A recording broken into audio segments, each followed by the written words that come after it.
Should we be mouth taping while we are sleeping?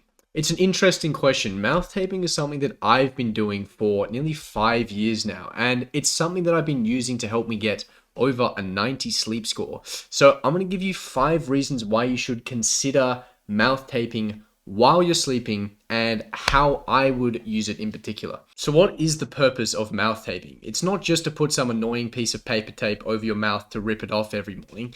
The main reason, and the only reason really, behind mouth taping is to actually promote nasal breathing while you're sleeping, aka breathing through your nose rather than through your mouth. So why is this a good idea for you to do? The first reason is that your nose is a natural air filter and humidifier.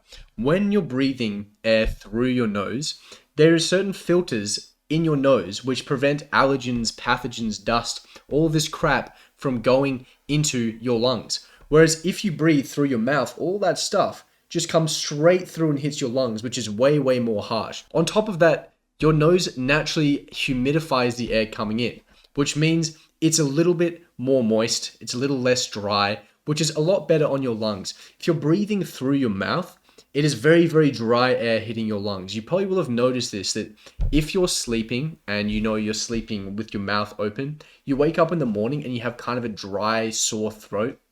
The reason for that is you're probably getting a lot of dust and allergens, pathogens coming through your mouth. But the big one is that you're just breathing dry air through your mouth into your lungs. This is going to give you that feeling of quite a dry throat. So if you are breathing through your mouth while you're sleeping, you're probably going to have a sore, dry throat the next day, but B, it's going to increase the likelihood that you get infections, that you get sick, all this stuff that we really don't want. Because the reality is, getting sick is a total pain in the ass. No one wants to be sick, right? It makes you way less productive. You feel horrendous. It just basically kicks away a few days every single year just from being sick, and you can prevent this just by breathing through your nose, which is pretty crazy. The next thing is breathing through your nose promotes relaxation. When you're nose breathing, think about when you just take a deep breath through your nose. It's a very calming thing. It activates your parasympathetic nervous system, which is your rest and digest mode. And this is so, so beneficial because if you're in that calm, relaxed state, it's going to help you get to sleep a lot easier. And it's also going to help you stay asleep a lot easier. Whereas if you're mouth breathing, if you're doing that shallow mouth breathing, it's going to make you feel a little bit more stressed, a little bit more agitated. You're not going to feel calm, and that's going to affect the quality of your sleep. You're going to have a worse quality of sleep. You're probably going to find it a little bit harder to go to sleep. So simply by breathing through your nose, it's going to allow you to relax a lot better and make it a lot easier for you to get a good night's sleep. Real quick, if you would like to get into peak mental and physical performance, then I've left no stone unturned into giving everything you could possibly need, including an entire course on how to get perfect sleep. So if this is something that you are interested in, I'm going to leave a link in the description below. Check that one out. Next thing is that breathing through your nose is going to significantly reduce the risk that you're snoring, and it's going to reduce the risk of you having sleep apnea. If you think about breathing through your mouth, like a lot of the time what's happening here is that you're putting your tongue on the floor of your mouth. It's blocking the airways. And when you block your airways, it's going to significantly increase the likelihood that you start snoring. And as a consequence, if you're snoring more, if you have blocked airways, it's going to increase the likelihood that you have sleep apnea. And there are some serious issues with sleep apnea. People literally die from sleep apnea, which is absolutely horrendous. But by breathing through your nose, what generally happens is you promote putting your tongue in a better position. Your tongue sits on the roof of your mouth, which unblocks the airways and prevents this issue we have with actually getting airflow through to our lungs. So it's significantly better for improving the quality of our sleep. Because if you're snoring a lot, if you have sleep apnea, this is going to cause disturbances during the night and also cause more shallow sleep, more time in that light sleep and less time in that deep and REM sleep. It's affecting your sleep architecture, affecting the total sleep duration, which is really not good for your sleep quality. So simply by breathing through your nose, you're putting your tongue in a significantly better position, which opens up those airways, prevents sleep apnea, and prevents snoring. Fourth thing is your oral health. A lot of the time when you're breathing through your mouth, because you're breathing in all of those pathogens, all of this stuff just starts accumulating in your mouth. It increases the likelihood that you have tooth decay. It causes pretty bad breath. I'm sure you will have noticed this if you breathe through your mouth all night, you're going to have pretty bad breath. Can also increase the risk that you have gum disease. Overall, really not a great thing for your oral health. And the fact that simply by breathing through your nose, keeping your mouth shut while you're sleeping, will improve your oral health is pretty fantastic. The fifth one, which is quite interesting actually, is it can actually improve your facial attractiveness by breathing through your nose. And this is quite apparent.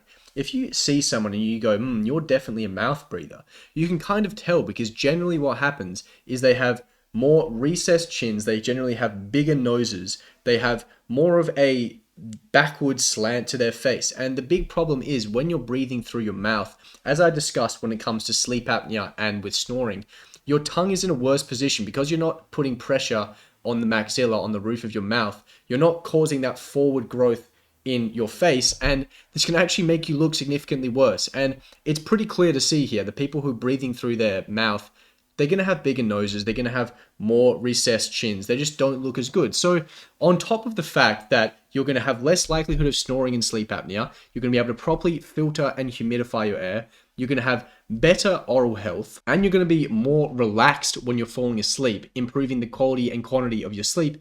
You're also just going to look better. So for a small piece of paper across your lips every night, probably going to be a good idea to do. So how do I use mouth taping? Well, very simply, I just buy, this is a piece of paper tape. They're incredibly cheap. This will be a couple of bucks, absolute rice and beans. But with this, you can basically completely prevent mouth breathing at night. I just tear off a tiny bit of tape.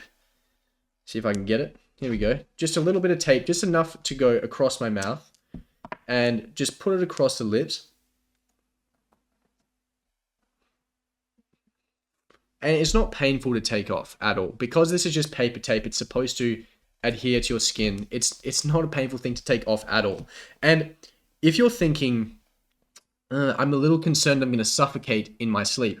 Well, I can tell you personally, I have never had an issue with not being able to breathe properly at night, on top of the fact that no one has ever died from suffocation related to mouth taping. And that's kind of interesting because people die from literally everything. You can find a cause of mortality for nearly everything in the world. The fact that no one has died from mouth taping seems like a kind of miracle, but the reality is that this is just not a concern because, first of all, it's very easy to break off if you were really gasping for air, which is not a problem. But on top of that, your nose actually has to work. Now that you're not breathing through your mouth, your nose has to work properly and open up the passages, which is great. And if you think my passages are a little too blocked, what I would recommend is get yourself some nose tape. These are, again, really cheap, absolute rice and beans. But what this does is, I believe sometimes they're called nasal dilators, but they do just that. They dilate your nose, so they basically pull out the nostrils, which means that you have slightly larger nostrils, which just allows more airflow to come in. So if you think I'm not breathing through my nose adequately, then I would pair the mouth tape with one of these nasal dilators, which can be a good idea. But I think the point that I'm trying to get across in this video is that we want to be breathing through our nose at all costs while we're sleeping. This is going to do so much for the quality and the quantity of our sleep. And this is why it's one of the big things that I add. It takes me basically no time every day, but it has allowed me to get really, really good sleep. As I said at the start of this video, I'm averaging over a 90 sleep score. This is one of the things that contributes to good sleep because I know that I used to breathe through my mouth. It was certainly not helping me, and just adding this little thing is a very, very good idea. So that is the end of the video. If you liked it, if you are maybe going to consider adding a bit of nose tape, maybe even a nasal dilator, whatever you call them, then look, please like the video, please subscribe. There's probably a video somewhere around here that you might be interested in, so I will see you in one of those.